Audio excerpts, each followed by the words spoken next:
The day before that, we went to our son's baseball game. We also went to Lily on the Lakes at the park. So it was a normal day. He had no complaints. He didn't say anything was bothering him. It was a normal day. Okay, tell me exactly what happened. Thank you. I don't know. He was sleeping and he's just waking up, asking for air. And he's not saying anything. He's just gasping. So we were toned out initially for a male in respiratory distress. We got on scene. We found a 39-year-old male. He was in complete cardiac and respiratory arrest. He took an agonal respiration as we walked in the room and then nothing. So he wasn't breathing, had no pulses. We started CPR immediately and started following our protocol for resuscitation efforts.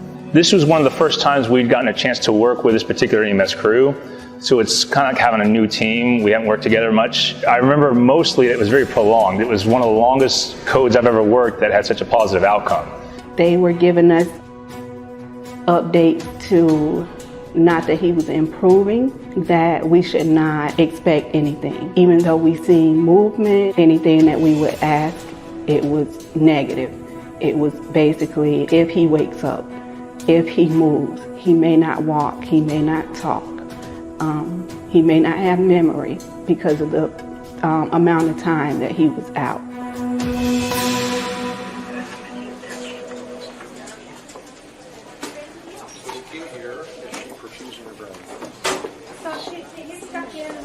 To see his eyes open.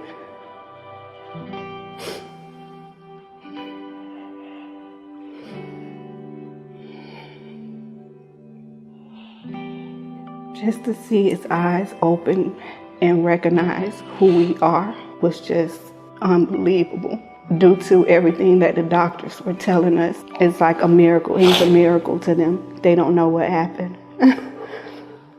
I mean, we know it was God, the grace of God that brought him back, but they were like, we don't know how this happened.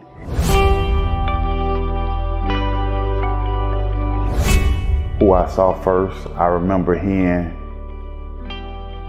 voices like praying, people praying for me. To me, a walking miracle is something that God has done. I'm just glad that you guys didn't give up. You know, I'm just blessed that I had the right group of team that wouldn't give up. Yeah. Man hug. All right. I'm sorry to say, brother. Thank you, man. I'm glad I finally get to meet you. Thank you, man. Just because it was such a unique call. I mean, how often do you hear about somebody retaining all neurological function after being down for 45 minutes and him being able to resume life with his wife and kids? It's, like I said, it's just an unbelievable feeling. The first time he stopped by the station, it almost brought tears to our eyes because we looked at him and he was looking at us and we were like, "Are you?" And he's like, "Yep." Coming home, it felt great. I was excited, you know, to be able to be free, you know, and to be able to see my children, most of all, and my family again.